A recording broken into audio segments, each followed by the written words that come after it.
Hey YouTube, Solkill here, and this is a glass of water. Normally I would have just drunk it and not had any problems, but in this universe, because I'm filming this video, I spill it on myself.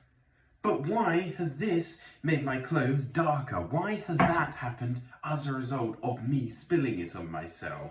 Well, because even though water is actually, of course, clear, well, it has to do with the way that the light works itself and the way that the water works with its molecules. So, why is this shirt green in the first place? It's only green because it's absorbing, of course, every other colour of light that is hitting it. So we only see green, though, even though it's the colour that actually doesn't get absorbed by it. So it almost sounds weird to see it as that colour, but that is, of course, how colours work.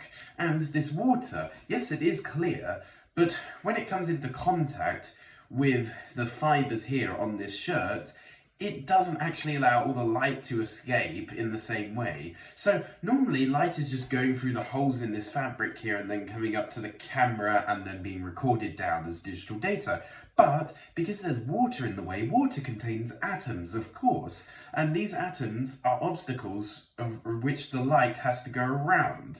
That is simply what it has to do through any medium, but it has to go through a lot more atoms when there's water in the way, because otherwise there would have just been air gaps in the fabric, so there are of course a lot fewer molecules per unit of volume in air at 1 bar sea level pressure than there will be with normal water at liquid state.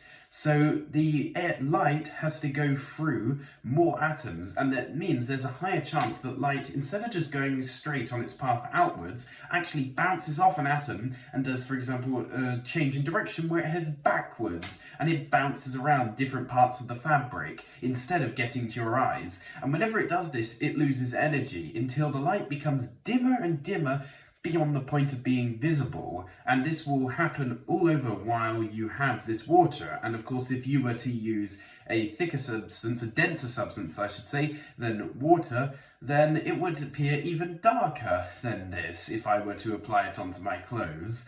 So it's blocking lots of the light from escaping or making it too low energy for it to actually be picked up on the camera, making these clothes dark.